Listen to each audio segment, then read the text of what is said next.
Have you ever wondered what a man does when the walls begin to whisper back? Not the headlines, not the glitz, not the staged apologies or curated interviews, but the real moment when someone so used to owning every room suddenly finds himself unable to breathe in one. It happened in a courtroom in downtown Los Angeles.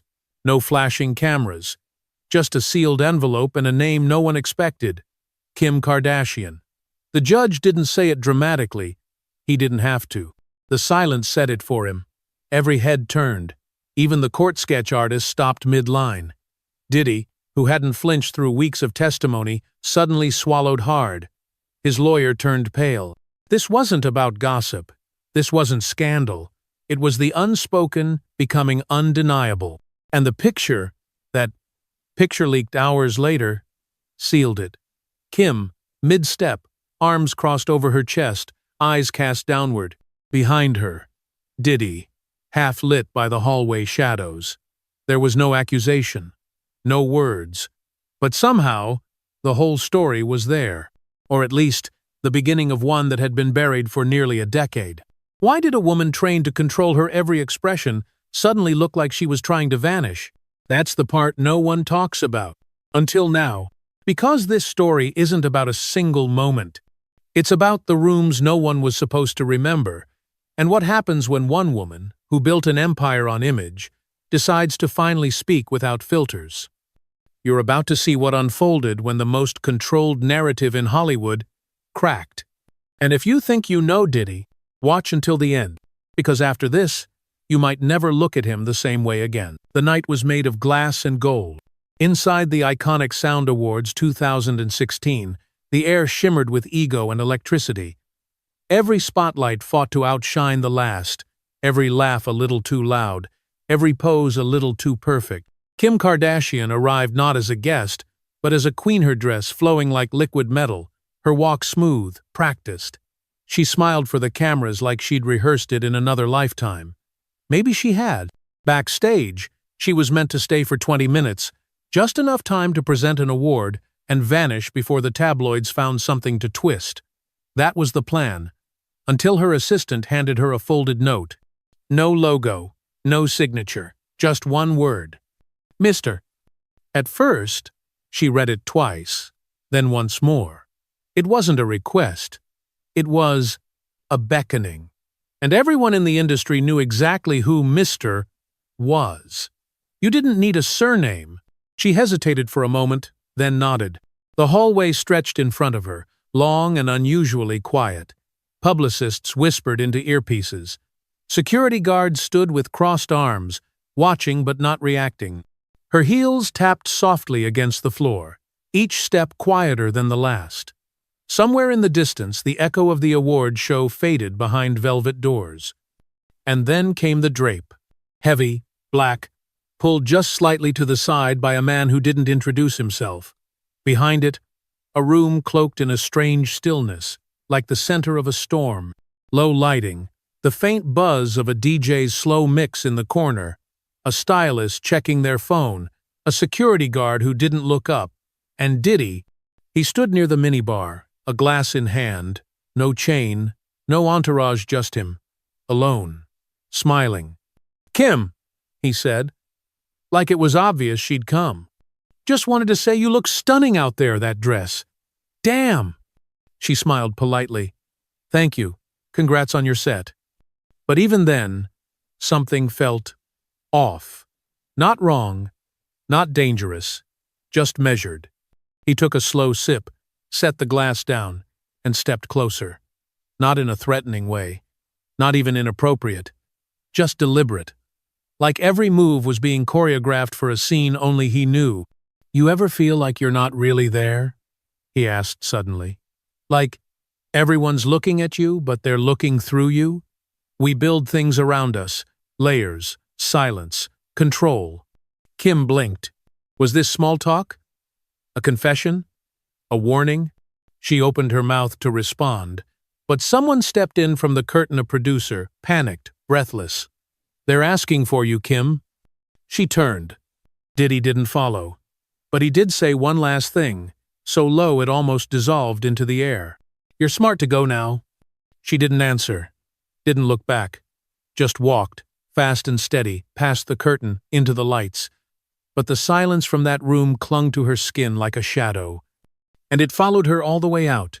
She came out the way someone leaves a room they weren't supposed to enter.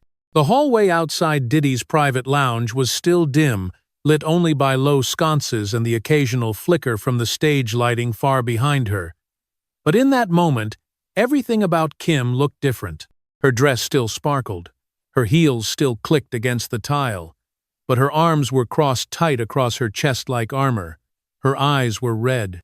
And she clutched her phone in both hands like it was the only thing tethering her to the ground.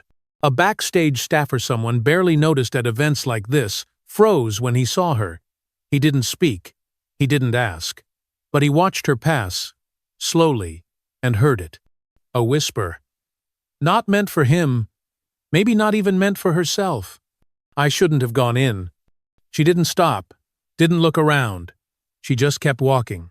The photo, the one that would break the silence years later, was taken just seconds after. Framed by the corridor's shadows, her head was tilted down, and her mouth was tight, unsmiling. No glitter, no poses, just a woman caught in between the stage and something she couldn't name.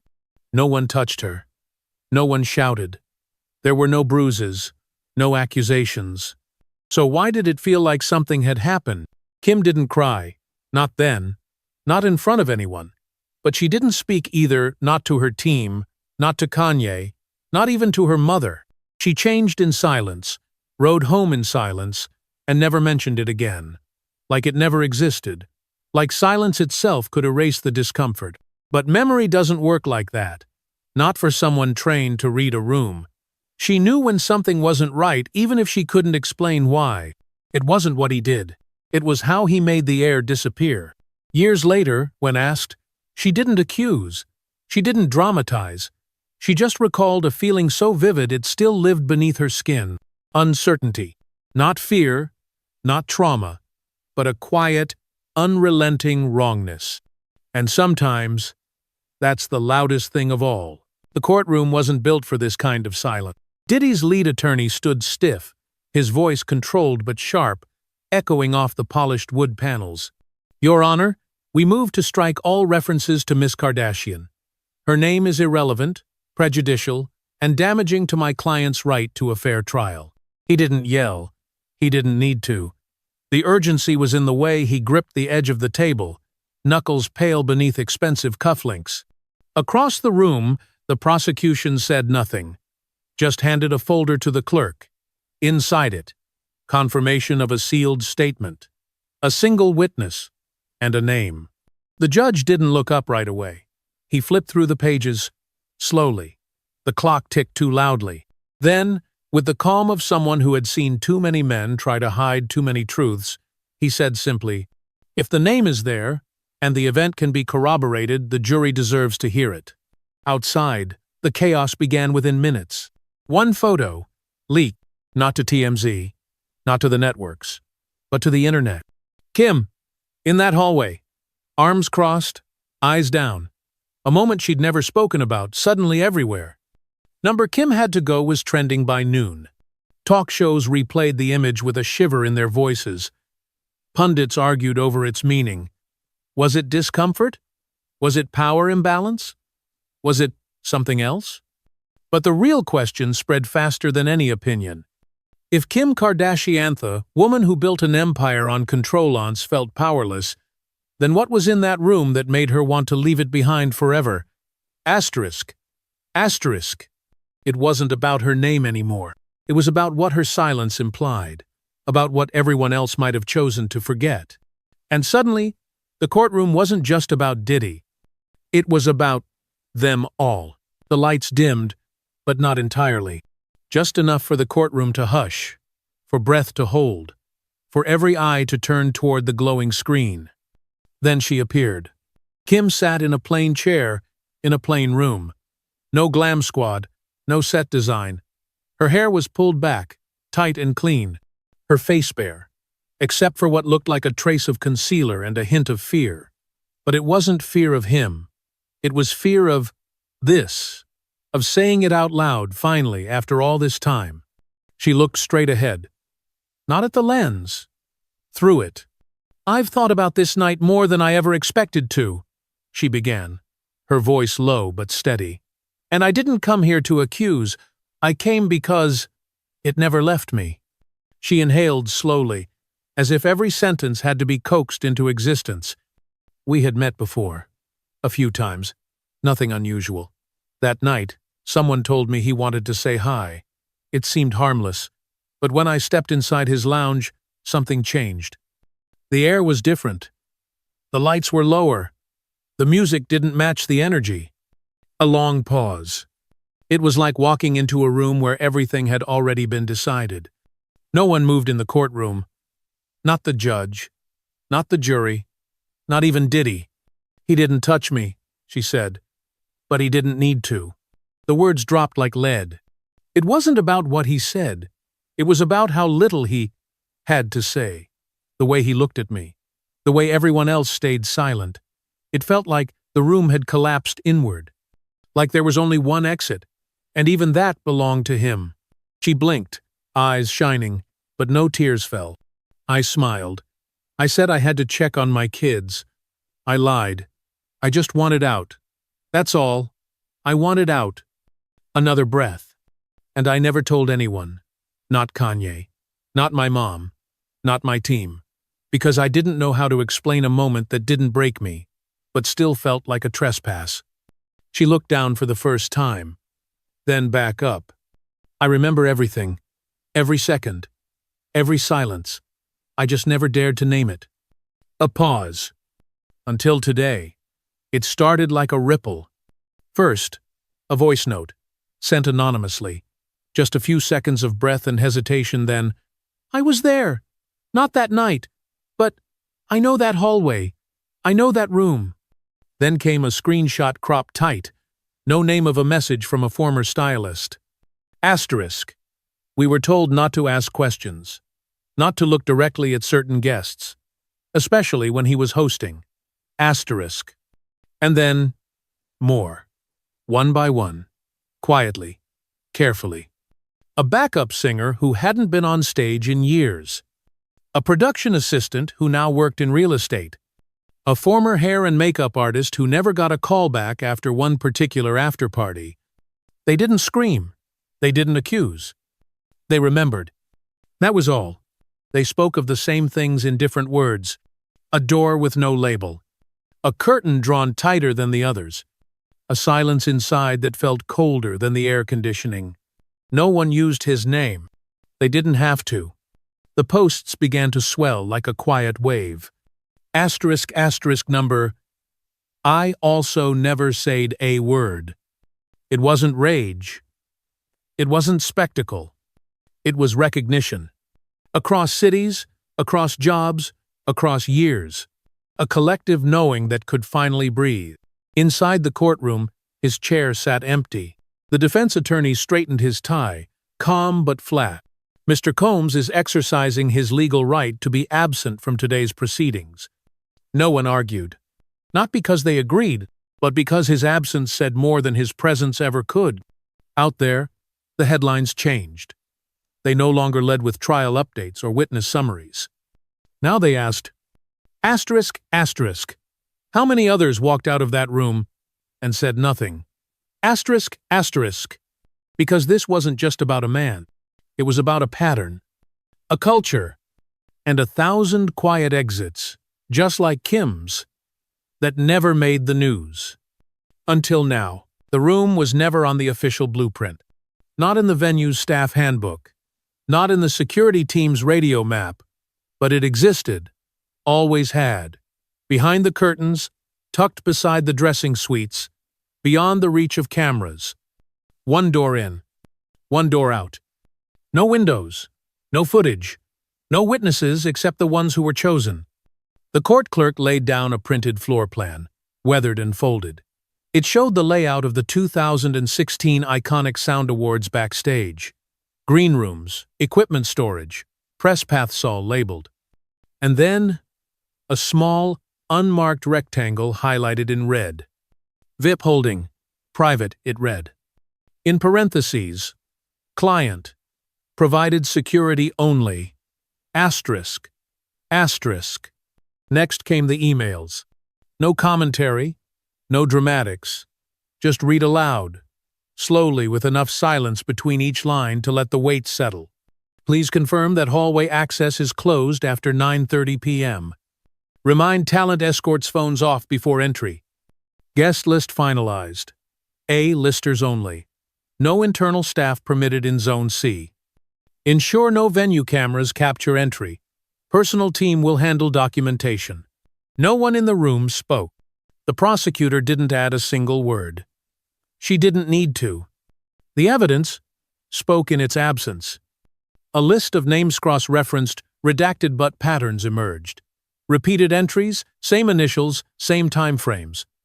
Same man. Same room. And always, no logs, no timestamps, no record of who went in or for how long. Diddy sat unmoving, chin in hand, the edges of his composure beginning to fray but not yet torn. The judge leaned forward slightly, not to ask a question but to feel something. Maybe the same unease everyone else now felt. Because the question wasn't about law, it was about truth. And someone in the gallery whispered it, like a prayer or a dare.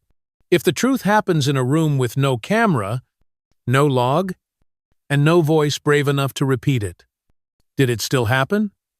The chair stayed empty. Not because of traffic, not strategy, no handwritten note, just absence. For the first time since the trial began, the defense table looked defeated, not angry, not posturing, just quiet. A folded legal pad, untouched, a pen rolled to the floor and left there.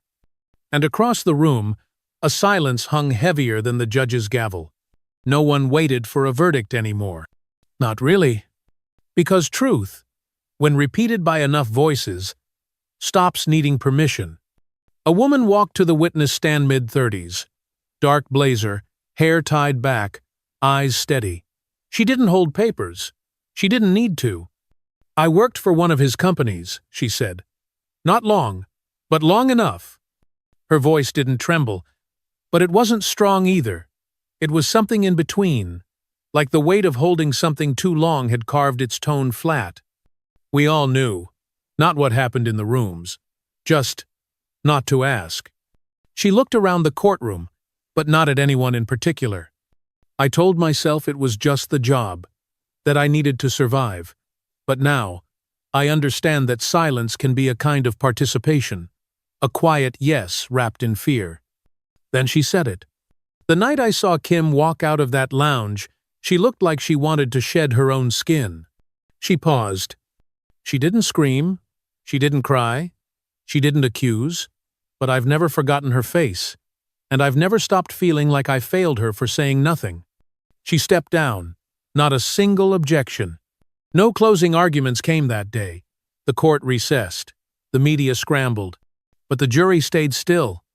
So did the world. And somewhere, behind a private door, Kim Kardashian was seen leaving her office. No press conference, no statement, just one glance over her shoulder before the SUV door closed. No smile, no expression, just eyes that said, asterisk, I'm done hiding, asterisk. That image, not filtered, not posed, circulated the globe by nightfall, because the truth had already been spoken. Not in screaming headlines or pointed fingers, but in memory, in a room that no longer needed to exist, imprisoned not by walls, but by decades of silence. Not anymore, because silence once protected the powerful. But today,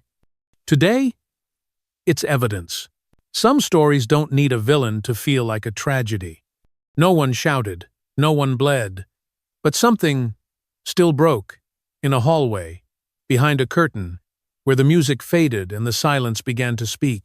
Diddy was never put on the stand, but neither was he needed.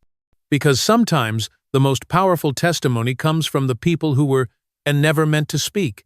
The ones who walked out quietly. The ones who buried what they felt. The ones who told themselves, asterisk, it wasn't bad enough to matter. Asterisk. But it did. This wasn't about proof. It was about presence. The kind that lingers long after the cameras go dark. In the end, Diddy didn't return to court. But Kim did without walking in. Through a sealed video, through a single glance, through a silence so sharp, it cut deeper than noise ever could. Because the truth isn't always loud. Sometimes it's just still and impossible to forget. If this story left you with a feeling you can't quite name, maybe that's the point. Let it sit with you.